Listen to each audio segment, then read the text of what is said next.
শুনি ভালেই পাইছোঁ আৰু আনন্দিত হ'বলগীয়া কথা আনন্দ পাইছোঁ মই।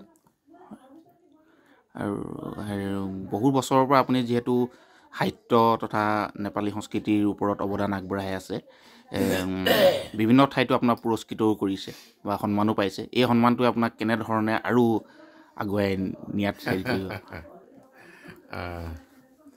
আগত মই 10টা পুৰস্কাৰ পাইছোঁ। মোৰ মানে মাত্ৰ সাহিত্য নহয়, সংস্কৃতি আৰু মোৰ কলা, চিত্ৰকাৰী আৰু কাষ্ঠশিল্পত মোৰ হেৰি আছে। কাষ্ঠশিল্প, তাৰপিছত ভাস্কৰ্য শিল্পও মোৰ আছে। এইবোৰ চব কাম কৰি গৈ আছোঁ। শেষত এতিয়া বুঢ়া কালত সাহিত্য চৰ্চা কৰোঁ বেছিকৈ। এতিয়া চকুৰ ইমান কাম নকৰে, শৰীৰো ইমান কমজোৰ হৈ গ'ল, গতিকে আন কামবোৰ মূৰ্তিৰ কামবোৰ এৰিলোঁ। এতিয়া চকুৰে চিত্ৰকলা এৰিলোঁ, এতিয়া ভাস্কৰ্য কলা এৰিলোঁ। এতিয়া সাহিত্য চৰ্চা যিমান পাৰিছোঁ কৰিছোঁ আৰু কৰি গৈ আছোঁ। যেতিয়ালৈকে মই পাৰিম তেতিয়ালৈকে কৰি যাম, গৈ আছোঁ। আৰু কিবা আগন্তুক আৰু কিবা প্ৰকাশ পাবলগীয়া বা এতিয়াও প্ৰকাশ পাবলগীয়া এইটো গল্প এটা সংগ্ৰহ আছে এটা। তাৰপিছত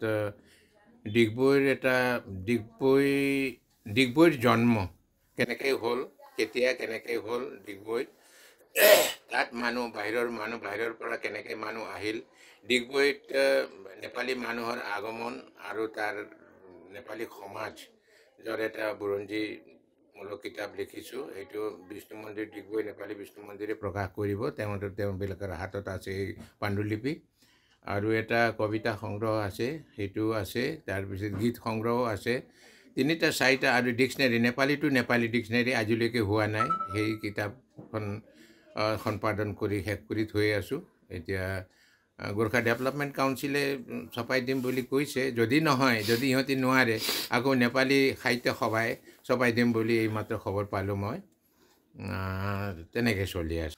নৱপ্ৰজন্মক জনাবলৈ কিনো আছে, কাম কৰি গ'লে যিকোনো কাম, বা এটা গছ পুলি ৰুলে, এটা ফলৰ গছ ৰুলে বা গছ পুলি ৰুলে, এদিন ফুলিবই, এদিন ফল তাক দিবই। গতিকে গীতাত কোৱা আছে, ফলৰ আশা নকৰি কাম কৰি যাব লাগিব। মই তেনেকৈ ঠিক।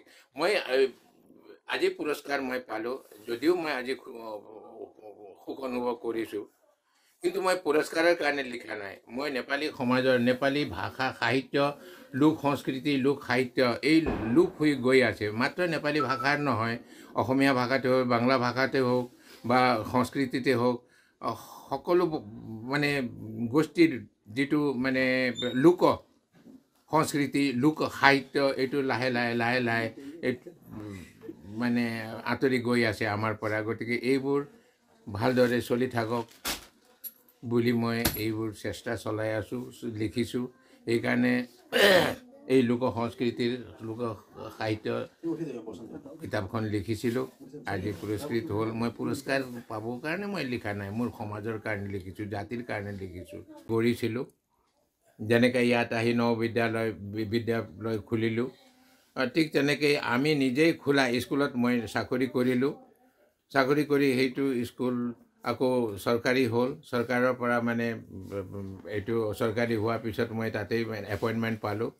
আৰু মই 37 বছৰ এই স্কুলত কাম কৰি স্কুলখনৰ নামটো কৈ দিব প্ৰধান শিক্ষক হিচাপে মই তাৰ পৰা অৱসৰ গ্ৰহণ কৰিলোঁ। স্কুলখনৰ নাম কৈ দিব নি? সেই স্কুলখনৰ নাম আছিল পূৰ্বাঞ্চল বিদ্যালয়।